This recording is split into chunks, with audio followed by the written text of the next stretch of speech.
और आज जो आप सबने मुझे अध्यक्ष चुन करके जो भरोसा जताया है, मैं उसके लिए आप सबका बहुत बहुत आभारी हूं, बहुत बहुत आभार प्रकट करता हूं। आज जब अध्यक्ष पद मुझे दिया है तो केवल ये पद नहीं है, बल्कि बहुत बड़ी जिम्मेदारी आप लोगों ने दी है। और ये जिम्मेदारी तब दी है आपने जब देश के लोकतंत्र को खतरा है, संविधान को खतरा पैदा कर दिया है और धीरे धीरे दिल्ली और लखनऊ में जो सरकारें हैं उन्होंने सभी संस्थाओं पर कब्जा कर लिया है। जो आपने मुझे जिम्मेदारी दी है, मैं आपको भरोसा दिलाता हूं, इसके लिए मुझे अगर हर दिन लगाना पड़ेगा और हर पल इसके लिए काम करना पड़ेगा तो मैं कर करके इन तमाम शक्तियों से लड़ने का काम करूंगा। आज हम लोगों को संकल्प भी लेना है कि आने वाले 5 साल में हम समाजवादियों को नया इतिहास भी बनाने का काम करना है। मुझे याद है कि नेताजी हमेशा चाहते थे कि समाजवादी पार्टी राष्ट्रीय पार्टी बने। नेताजी और हम लोगों ने मिलकर के बहुत कोशिश की और प्रयास किया, लेकिन आज के दिन जब 5 साल आप मौका दे रहे हैं तो हम सबको मिलकर के ये संकल्प लेना चाहिए कि जब अगली बार हम लोग मिले तो समाजवादी पार्टी राष्ट्रीय पार्टी बन करके आए। मैं आपको बधाई देता हूं कि आपने सदस्यता कार्यक्रम बहुत जिम्मेदारी से चलाया है और इस सदस्यता कार्यक्रम के माध्यम से जहां आप हर वर्ग के बीच में पहुंचे हैं, वहीं मैंने देखा है कि बड़ी संख्या में बुजुर्ग, नौजवान, माताएं, बहनें और जो समाजवादी सिद्धांत और समाजवादी कार्यक्रमों से प्रभावित हैं, वो बड़ी संख्या में जुड़ने का काम किया है। ये सदस्यता का कार्यक्रम जहां आज तक चला है, वहीं हम लोगों को ये भी जिम्मेदारी निभानी है कि आने वाले समय में अगर हमें और सदस्यता चलानी पड़ेगी तो सदस्यता चला करके ज्यादा से ज्यादा लोगों को समाजवादी विचारधारा से जोड़ने का काम करेंगे। हमें खुशी है इस बात की कि ऐसे लोग जो समाजवादी सिद्धांत और कार्यक्रम पर भरोसा रखते हैं, वो बड़े संख्या में समाजवादी पार्टी से जुड़े हैं। वो लोग भी आज समाजवादी पार्टी से जुड़ रहे हैं। जो बाबा साहब भीमराव अम्बेडकर जी का सपना था उनको पूरा करना चाहते हैं। जो शोषित, वंचित, पिछड़े, दलित, जिन्हें आजादी के बाद अधिकार और सम्मान नहीं मिला, वो भी आज समाजवादियों की तरफ देख रहे हैं। ये समाजवादियों की कोशिश होनी चाहिए कि बाबा साहब के सिद्धांत पे चलने वाले लोग और डॉक्टर राम मनोहर लोहिया जी के सिद्धांत पे चलने वाले लोगों को साथ जोड़ करके हम लोग संविधान और लोकतंत्र को बचाने का काम करें। आज जिन शक्तियों से हमें मुकाबला है, जिन शक्तियों से हम लोगों को संघर्ष करना है, वो लगातार झूठ का सहारा ले रहे हैं।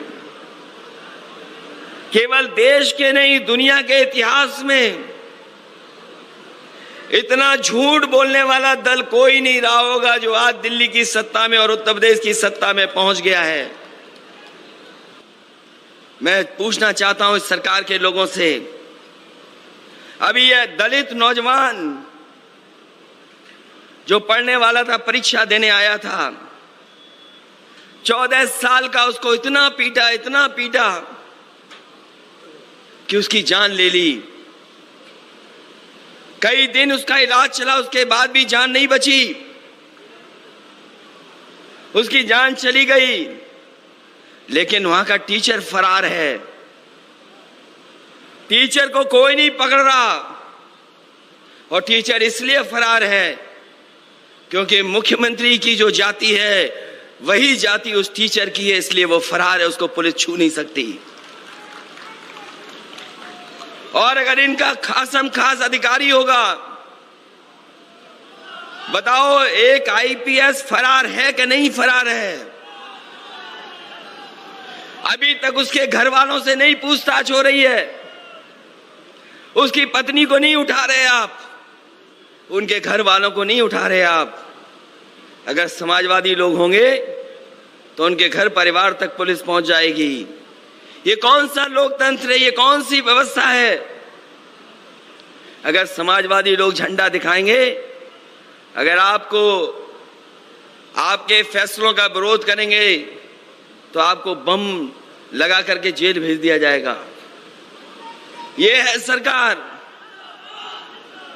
ये सरकार जो बनी है, ये सरकार जनता की बनाई हुई नहीं है।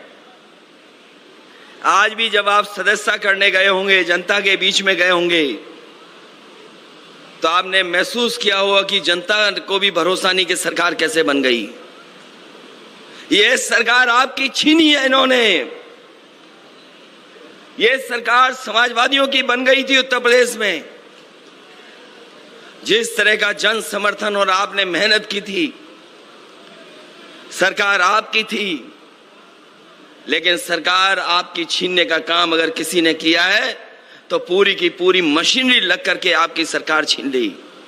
क्योंकि वो जानते थे यूपी की सरकार जाने का मतलब है दिल्ली की सरकार भी चली जाएगी।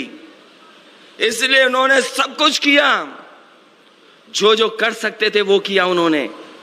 और जिससे हमें सबसे ज्यादा उम्मीद थी कि न्याय मिलेगा, इलेक्शन कमीशन, उसने बीजेपी के सारे इस पर, पन्ना प्रभारियों के सारे पर जानबूझ करके हमारे यादव और मुसलमानों के वोट, कोई विधानसभा ऐसी नहीं है जहां पर 20,000 कम न कर दिए हों, 20,000 वोट न काट दिए हों। और हम तो कहते हैं कई बार का, और आज भी कहते हैं,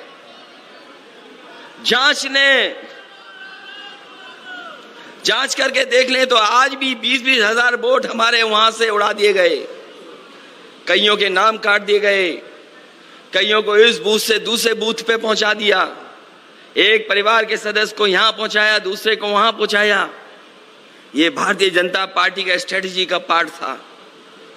और मैंने कुछ दिन पहले जब डाटा इंजीनियर को बुलाया था, अब तो रिजल्ट बदला नहीं जा सकता, रिजल्ट दिखाई दे रहा है सामने। हमने और आपने अगर ये मुकाबला किया होता और अपने पक्के बूथों पे अगर 2%, 3% भी वोट बढ़ा दिया होता तो इतनी बेईमानी के बाद भी भारतीय जनता पार्टी की सरकार नहीं बनती, समाजवादियों की सरकार उत्तर प्रदेश में होती। इसलिए कल भी किसी साथी ने कहा था कि अपना बूथ सबसे मजबूत बनाना पड़ेगा, एक भी वोट बंटना नहीं चाहिए। पूरे देश की राजनीति को दिशा देगा उत्तर प्रदेश, और पूरे उत्तर प्रदेश के लिए साजिश षड्यंत्र और न जाने कौन सी नई चीज लेकर के आएंगे बीजेपी के लोग। बीजेपी के लोगों ने प्रचार किया अपना झूठ छिपाने के लिए कि राशन से उनकी सरकार बन गई। उन्हें साइलेंट वोट मिला है।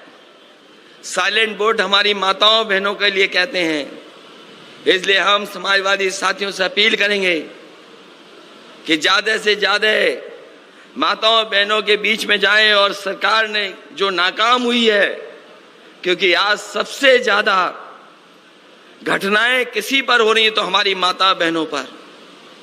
आज हम अगर एनसीआरबी के आंकड़े देखें चाहे वो बलात्कार की घटना हो, चाहे छेड़खानी की घटना हो, चाहे उनके जेवर छीनने की घटना हो, सबसे ज्यादा उत्तर प्रदेश में महिलाओं पर हो रहा है।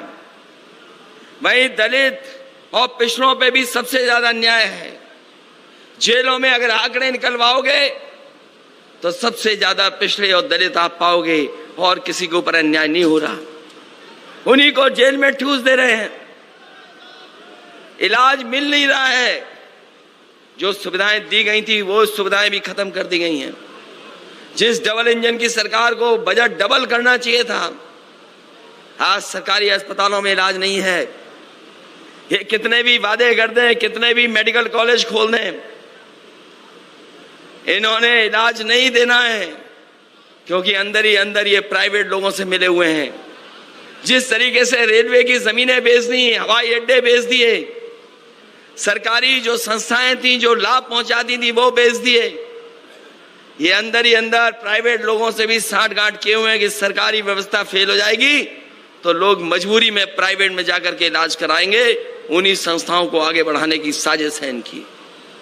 इसलिए इस मौके पर मैं आपका जहां धन्यवाद दे रहा हूं, वही जिम्मेदारी हम लोगों पे बढ़ी है। देश को बचाने के लिए अगर कोई आगे आ सकता है तो उत्तर प्रदेश में समाजवादी लोग हैं, समाजवादी ही मुकाबला कर सकते हैं। और हम लोगों का अगर कोई संघर्ष करना पड़ेगा, ना हम लोग पैदल चलने में घबराते हैं, ना साइकिल चलाने में घबराते हैं। और यहाँ बहुत सारे अनुभवी लोग हैं, समय समय पर किसान और नौजवानों के मुद्दों पर जेल गए हैं। अगर हम समाजवादियों को भी जेल भरनी पड़ी, जैसा नेताजी ने कई बार जेल भरी है, हम लोग भी जेल भरने के लिए तैयार रहेंगे, पीछे नहीं हटेंगे। इसलिए कोई भी आंदोलन छेड़ना पड़ेगा, उसके लिए पीछे नहीं हटेंगे। लेकिन वहीं हमारी जिम्मेदारी बनती है कि अगर बीजेपी के लोग बूथ पर और गांव में झूठा प्रचार कर करके जनता को गुमराह करते हैं, हमें समय समय को जनता को सावधान करना पड़ेगा। ये राशन फ्री करने वाले लोग हमारे गरीबों को स्ट्रेचर तक नहीं दे पा रहे हैं। जो गांव में एम्बुलेंस पहुंच जानी चाहिए वो एम्बुलेंस नहीं दे पा रहे हैं। मामूली सी गोली पैरासीटामोल और जो दवाइयां हैं बुखार की और दवाइयां जो गरीबों को जरूरत पड़ती वो नहीं दिला पा रहे हैं। और देखो फिर राशन फ्री कर दिया है। लगता है कहीं पर चुनाव आया इसीलिए राशन फिर फ्री हो गया है। ये जैसे जैसे इन्हें चुनाव डराता है वैसे वैसे ये राशन फ्री कर देते हैं। और ये बड़े बड़े सेठ लोगों को इतना लाभ पहुंचाते हैं जिसकी आप कल्पना नहीं कर सकते हैं। ये जो अमीर और गरीब की खाई है, ये खाई बढ़ती चली जा रही है। एक उद्योगपति अगर दुनिया में नंबर 2 पर पहुंच जाए, उससे हमारा गरीब खुशहाल नहीं हो सकता। एक उद्योगपति दुनिया में नंबर 2, नंबर 1 पर पहुंच जाए, उससे हमारे नौजवानों का भविष्य बेहतर नहीं हो सकता। इस देश को जरूरत है कि किसान खुशहाल हो और नौजवानों को उनके भविष्य को बेहतर करने के लिए नौकरी और रोजगार मिले। नौकरी और रोजगार नहीं है और लगातार ये फैसले ऐसे ले रहे हैं जिससे हमारा गरीब, पिछड़ा और दलित जो कुछ आगे आया था वो पीछे छूट जाए। इसलिए आज हम लोगों को ये भी संकल्प लेकर के जाना है कि हम सब मिल करके जहां मुकाबला बीजेपी से कर रहे हैं, ये प्रदेश में देश में तो हारेंगे, लेकिन हमारा एक एक कार्यकर्ता ये तय करके जाए कि वो अपने गांव में अपने बूथ पर इनको हरा करके भेजने का काम करेगा। जिस समय हम अपने बूथ पर हरा देंगे इन्हें, हम अपने गांव में हरा देंगे। क्योंकि आज जमाना है, ऐसा जमाना है कि आज कोई सूचना रोक नहीं सकता है। झूठे प्रचार में तो माहिर है ही बीजेपी।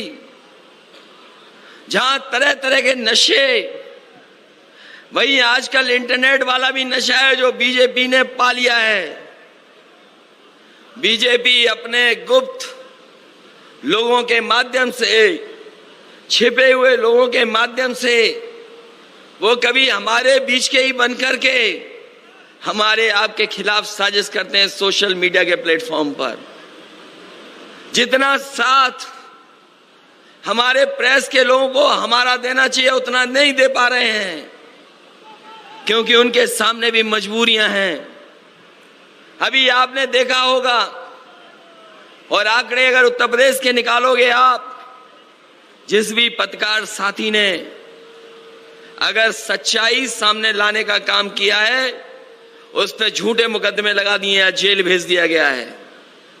और कई सूचनाएं ऐसी हैं कि जहां पत्रकारों को भी अपनी जान खोनी पड़ी है। सोचो अगर पत्रकारों पर हमला हो, उन पर ऐसा दबाव हो, और बजट के लिए उत्तर प्रदेश और दिल्ली की सरकार उनके लिए खजाना खोल दे, तो सोचो हमारी आवाज कितनी पहुंच पाएगी गरीब तक। इसलिए मैंने कहा आपसे, हिटलर के जमाने में तो एक प्रोपेगेंडा मिनिस्टर था, लेकिन बीजेपी की सरकार में हर मंत्री और भारतीय जनता पार्टी का प्रोपेगेंडा में एकदम आगे निकल गए हैं।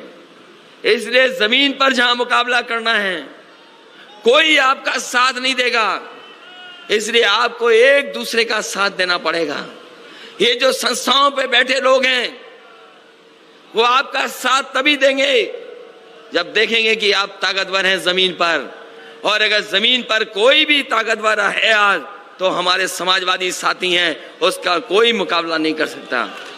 इसलिए इन मौके पर जहां आपने इतनी बड़ी जिम्मेदारी दी है, मैं आपको भरोसा दिलाता हूं, इस जिम्मेदारी को पूरा निभा करके, और जो चुनौतियां सामने हैं उन चुनौतियों का मुकाबला कर करके समाजवादी पार्टी का एक नया इतिहास बने। जो जिम्मेदारी हम लोगों को मिली है, जो विरासत में हम लोगों को, चाहे वो लोहिया जी के सिद्धांतों की मिली हो, हमारे मोहन सिंह जी, विभूषण तिवारी जी, बहुत सारे समाजवादी नेताओं ने और नेताजी ने जो संघर्ष का रास्ता दिखाया है, उसी विरासत को आगे बढ़ा करके हम लोग गरीब, किसान, शोषित, वंचित और दलित पिछड़ों के भविष्य को बेहतर बनाने का काम करेंगे। आपका बहुत बहुत धन्यवाद और बहुत बहुत आभारी हूं कि आपने एक बार फिर मुझे मौका दिया सेवा करने का और काम कर करके उत्तर प्रदेश को आगे बढ़ाने का। बहुत बहुत धन्यवाद, बहुत बहुत बधाई देता हूं। मैं अपने सभी डेलीगेट्स को और सभी कार्यकर्ताओं का बहुत बहुत धन्यवाद देता हूं। बहुत बहुत बधाई आपको।